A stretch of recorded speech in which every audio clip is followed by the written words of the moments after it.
आपकी एक आवाज़ थी कि बंगाल में ममता जीतनी चाहिए। आप बीजेपी के खिलाफ थे, आप बंगाल कई बार गए भी और आपने वहाँ बड़ा अच्छा आपका स्वागत भी हुआ, आपकी मंशा भी थी कि वहाँ बीजेपी ना जीते। क्या कहना चाहेंगे इसके लिए?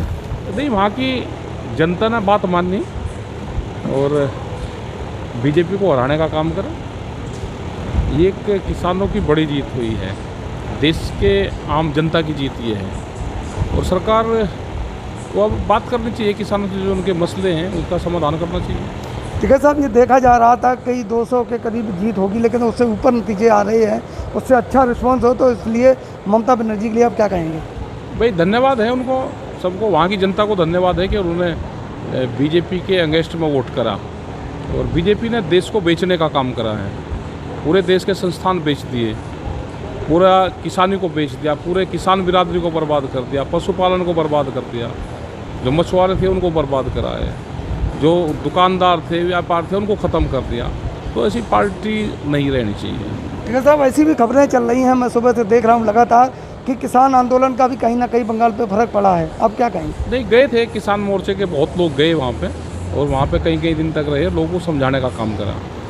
मीडिया ने भी वहाँ पे ठीक साथ दिया और हमारा जो पक्ष था वो जनता के सामने रखा। अगर बंगाल के अलावा और 4 स्टेटों में चुनाव हुए, उनके बारे में क्या राय है?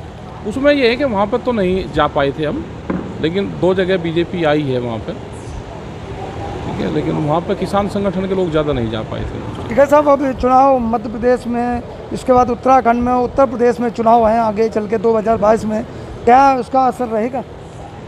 देखो, जनता के लिए काम नहीं करेंगे तो जनता सबक तो देती है। जनता अगर खुश होगी तो वोट दे देगी, जनता नाराज़ होगी तो वोट क्यों देगी जनता?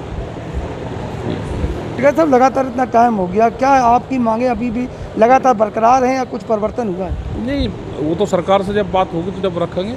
मांगों में कोई चेंज थोड़ा होता है, या मांग होगी हो या सरकार ने मान ली हो, वो तो और बहुत नुकसान किसानों को हो रहा है और सरकार को बातचीत करनी चाहिए। दूसरा, आज देश की स्थिति बहुत ज़्यादा टिकट साहब खराब है कोरोना को लेके ही, उसके बारे में क्या कहेंगे? हॉस्पिटलों की सुविधा नहीं है देश में, ऑक्सीजन देश में नहीं है और सरकारों को इसके ऊपर काम करना चाहिए, क्योंकि ऑक्सीजन से लोग की डेथ हो रही है। अगर उनको फैसिलिटी मिल जाए तो जो डेथ रेशो है वो कम हो जाएगा। लगातार दिल्ली हो या किसी भी स्टेट में लगातार मौतें हो रही हैं और इसका एक 5G रेडिएशन का भी बताया जा रहा है कि असर है, आपके नज़र में क्या है?